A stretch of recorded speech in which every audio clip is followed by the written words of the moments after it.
This week's video, I am covering a balanced trainer's video on the top 3 things he recommends with a puppy who has a lot of energy. And there are a lot of kind of little issues I see in this video. And I want to talk about why I don't agree with what he recommends. And I want to do it because I know a lot of puppy owners are hearing this from balanced trainers or just even trainers in general. And I want to explain why I don't agree with some of the things he talks about. And then I'm going to give you my opinion on the top 3 things I think you should start working on with a puppy. So I'm going to show you some of the things we work on. First, I'm going to show you a little bit of loose leash walking. This is so crucial. I see so many people try to work on come with their puppy. No, so now she's nibbling my hand. I'm just going to stop that. But people try to work on come or stay or all these things, and the dog's nutso on leash. You have to fix that first.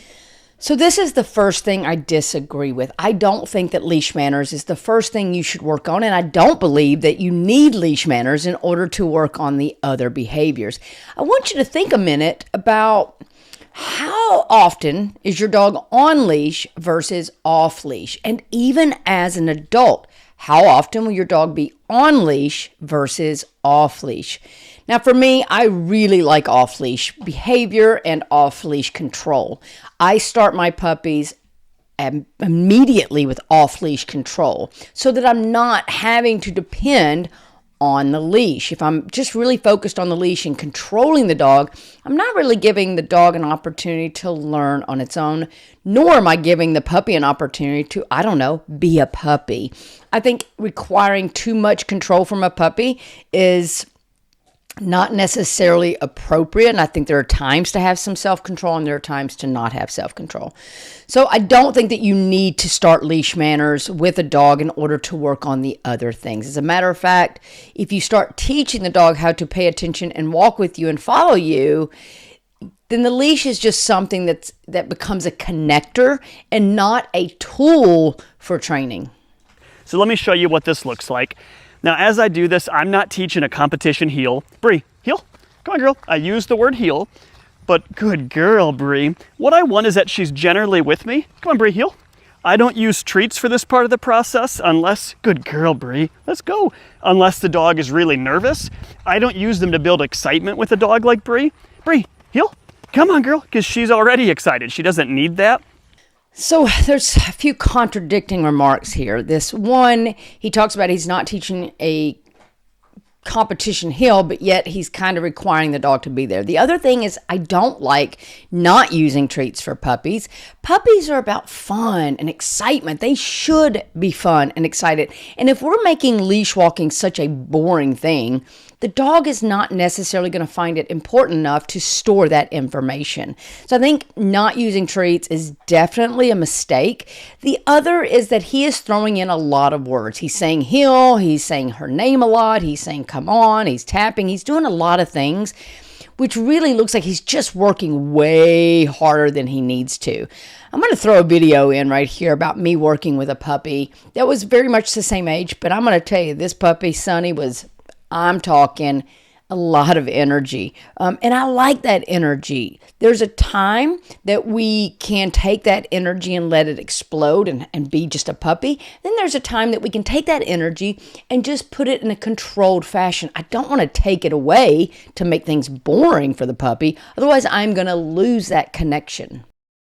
So having the leash just dropped, if you engage the puppy and teach the puppy that paying attention to you and walking with you is a positive thing, then you're not going to need to drag the dog around with the leash. And no, we do not do any type of heels. We may ask a dog to walk closer to us when needed, but otherwise we like our dogs to have more freedom and learn to respond to us regardless of the distance. I don't hold a ball or a toy here. Come on, Bree. Because here, all that's going to do is create more excitement in the dog, and that is not what I want. So what I want is this. Come on, Bree. Let's go. Heel. And I'm not super strict. Notice I don't need her looking at me the whole time. Come on, Bree. Heel. I don't need her like exactly at my heel. Lagging a little bit's awesome. Good girl, Bree. And I'm just keeping her in this position. When she gets out of position, Bree, heel. Let's go. Come on, girl. I'll give little tugs. So if she's too far back, I might give a little tug forward. If she's ahead of me, I'll give a tug back and tell her heel. Come on, Bree, let's go. Hopefully you could see the difference between his puppy's body language and my puppy's body language.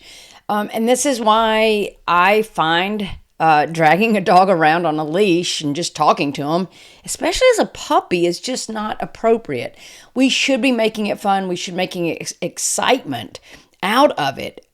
Basically, all he's saying is the dog should follow me just because, instead of making it worthwhile. Dogs are not meant to be on a leash or a collar. They're not even really supposed to have anything around them. But for him to be kind of pulling the puppy around and then, pulling back if the dog's too far forward, or pulling forward if the dog's too far back, it's just not going to give any good positive associations with the leash. So this puppy's going to see this leash in the future and be like, nope, off and running, because it's not any fun. I'm not a huge treat trainer. I'm not opposed to it, but it's usually I try to get a dog to work for praise. I just like that better. But where people struggle is, how do you phase out the treat? How do you go from a dog who, like, you're in the house, you hold this treat, they do it, you give it to them and everything's great, to now you're out for a walk and you tell them sit and they actually do it and they sit at the heel position. Most dogs, I'm checking what she's trying to eat here. Oh, Bree. Most dogs don't make that transition on their own. At some point you have to establish, hey, you need to listen to me. So I'm going to show you how to do that. If you've watched enough of my videos, you know I'm not a fan of training without treats. Why are we going to make something harder than it needs to be? Just because you use treats to teach doesn't mean you have to be dependent on treats as the dog grows older. As the dog matures, the need for treats will decrease. However, you're going to find that you enjoy giving your dog treats. Your dog enjoys getting rewards. By working with just praise, that's just trying to put a little bit too much ego for me on there. I think it's like trying to have a kid learning how to do things without any type of reward other than good job. You're not going to get very far with it. Bree, heel. What I'm going to do is I'm going to ask her to sit. So as I come to a stop, I'm just going to tell her, Bree, sit. Good job, little puppy. So obviously that's what I'm looking for. She's basically in the heel position. She's pretty much facing forward. I said her name and sit. She did it. So of course she gets praise. Bree, heel. Timing matters here. So let me show you what I don't want you to do. I don't want you to be walking her and everything's going well. Then out of nowhere, you say, Bree, sit. And then, good girl, she did it. She's listening, but she's nowhere near. No, she's nowhere near the. No, Bree. Dogs don't need to be taught how to sit. They know how to sit. Our job is to make sure we're acknowledging that behavior on a regular basis and then putting a word to it so that when we do need them to sit, we ask for it. Now, this behavior here of walking in circles and then stopping and sit, that's going in a little too much of obedience style. And even though he talked about he's not doing a competition heel, he's now going to go into the dog needs to sit at my side. And that's not realistic. It's not in real life usage.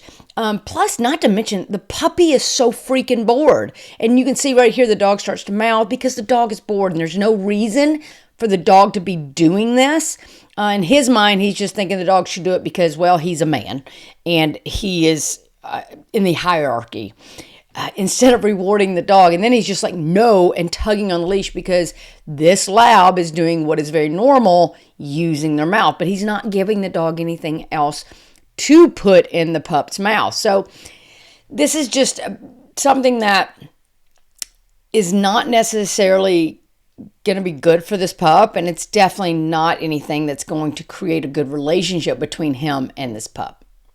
But what do you do when you get out here and you're walking and the dog will not sit? You tell them to sit and they just ignore you. I would guide them into the sit position. So let me show you what I mean by that. I'm just going to go ahead and guide her. So pretend I told her sit and she chose not to. I would just do this and then I would tell her sit.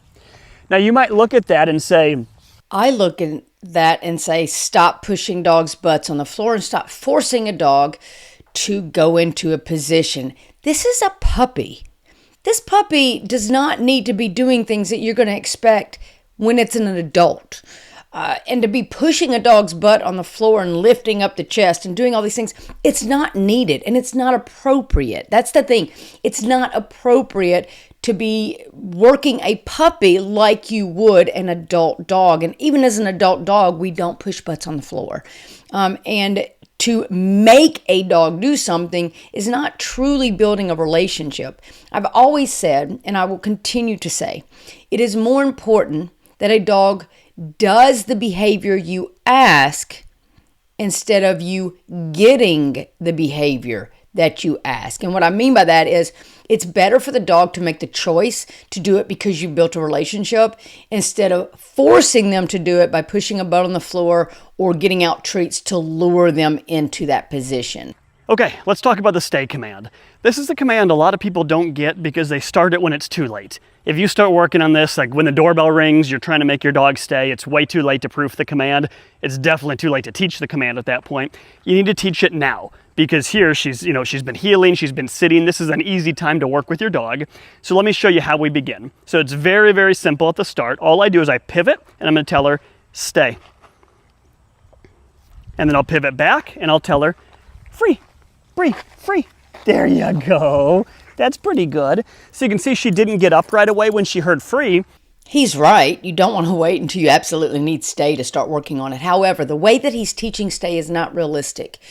When we look at stay is a non-actionable request. When I ask a dog to stay, I'm not expecting any type of action from the dog. I'm actually expecting the dog to do nothing, literally just stand, sit, do nothing.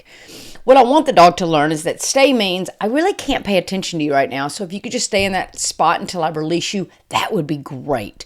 And the way that he's doing it is by that stepping in front of the dog. That is number one, very confrontational and bully behavior towards the puppy. 2, he tells the dog to free and then he repeats it because he's not teaching the dog what free means. He's just kind of begging the dog to do something. This is where using treats is really easy, where I'm asking a dog to stay and then I'm going to toss treats as I release them so they learn to move. By that movement, that's going to help them learn that doing nothing was what the behavior was that we were looking for. I know that sounds a little complicated, and we do have a couple of videos on stay, but I can tell you that the way he's doing this, it's not realistic. Bree, heel. Dogs need to learn that. It takes time for them to learn what free means. So let me do this again and I'll show you. Come on, Bree, heel. Sit. All right, so I'm gonna, here we got a crooked sit. She's not doing it to be bad, but I wanna fix this. I want her to learn to, to always be kind of healing and focusing forward. So I'm gonna try just kind of nudging her. And the goal is not perfection. It's just, this is better than it was, right? And I'm gonna be real with you, and I usually am. This kind of shit drives me crazy. Why does a puppy need to be sitting next to you facing in the right direction? Why? Why would you use your foot to push the dog over into not perfection, but better than it was? This drives me crazy. Owners, stop thinking this is how your dog needs to act. Stop thinking that this is how your puppy needs to act. Your dog does not need to be looking like it's going to go into competition to get medals for you. And let's be real, obedience competition is not for the dog. Obedience competition is for the ego of the person working the dog. This is not something that we need to be doing with puppies, and it's certainly not something that is needed to help calm a dog down, which is what this video is marked on his page. But I'm gonna do it again. I'm gonna tell her, Bree, stay. I do that pivot. And then I go back to her side and I tell her, Bree, free. Hey, Bree, free.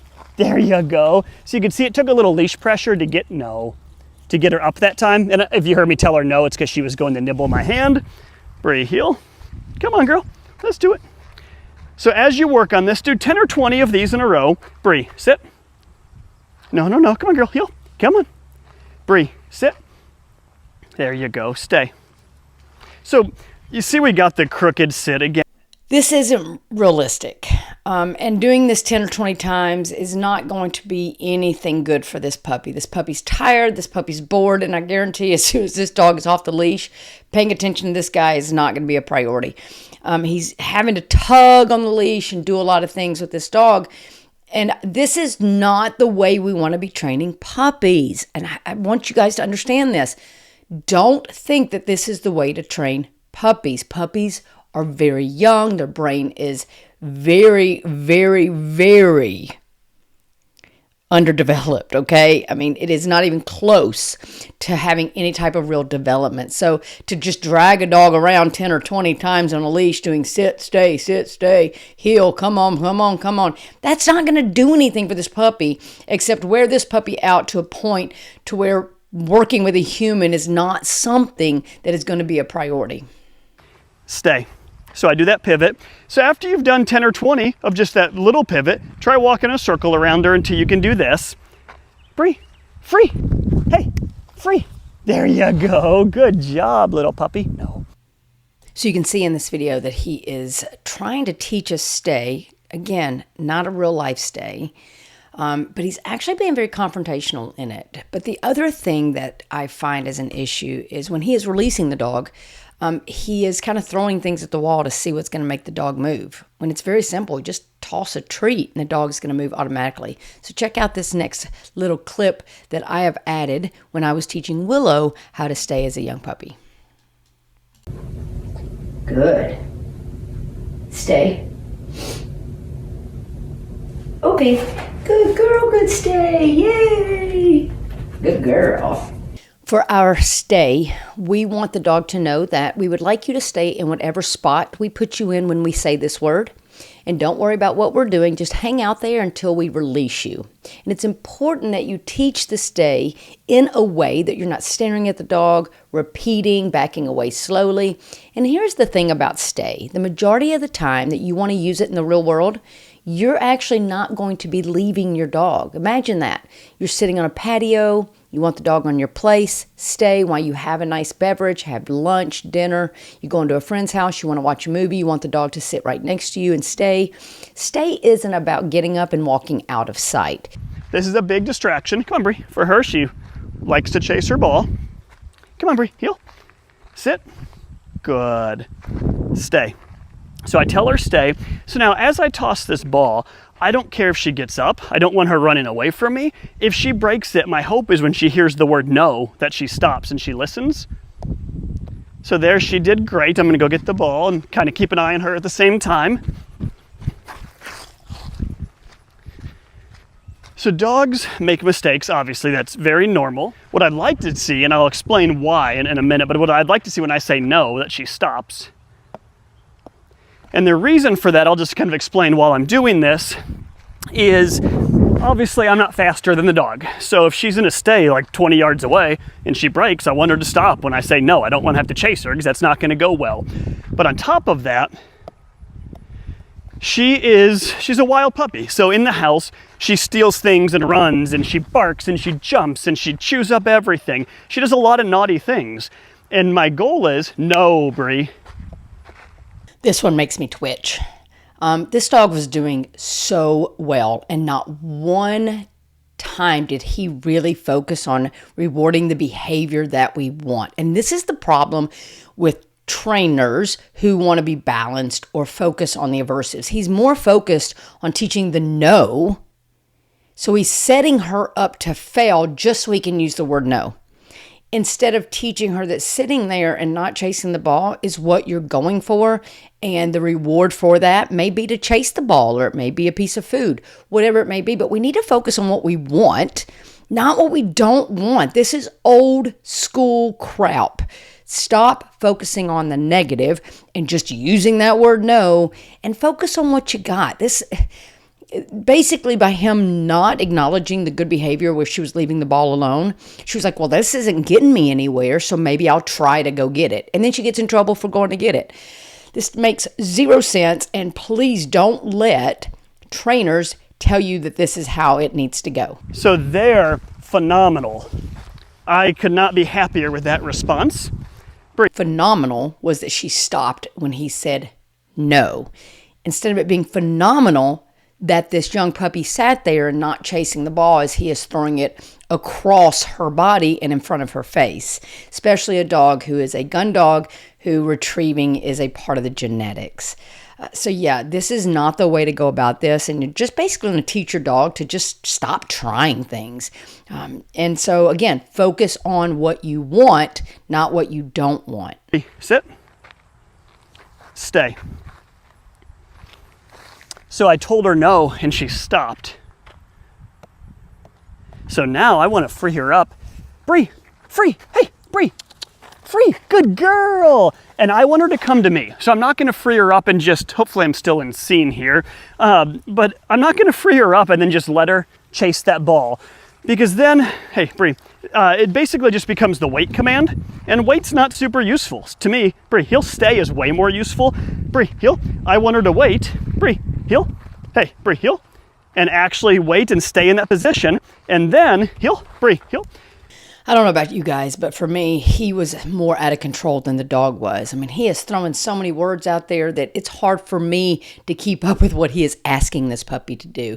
And the fact that he's still not giving the reward to the dog for doing such a good job that he expects a dog to pay attention to him is just saying way more about his quality of reinforcement versus what the dog really wants, which is the ball, which is not unusual. Do I want to be more rewarding than for my dog than the ball? Yes. But that means you have to create a relationship and clear communication, which is not happening here. It's not that you can't be more rewarding than the ball. It's just that you have to create a true relationship and not in a training format such as this. And as you proof that word no, and you got to see that one time she did it really well for me when I told her no and she actually stopped, think about how powerful that's going to be. So now you're in the house and she does something that you don't want her to. She grabs a sock, which is like one of Bree's favorite things in the world to do, and she goes to run off. When you say no, she's way more likely to actually stop, right? Hear no and drop that sock rather than make you chase her throughout the house. Honestly, we should focus on Bree being good and teaching Bree how to be around socks instead of just ignoring Bree's good behavior and then focusing on the no.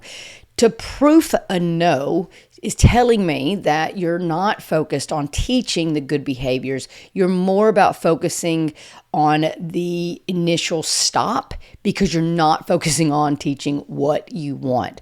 This is backwards. This is not the way you ought to be working with your dog or your puppy. Focusing on what you want is very important, especially to build a dog's confidence. If you're constantly getting ignored for the good stuff and then getting yelled at or giving a sharp word that comes out in not a nice way, then the dog's going to be afraid to try new things, especially as a young puppy.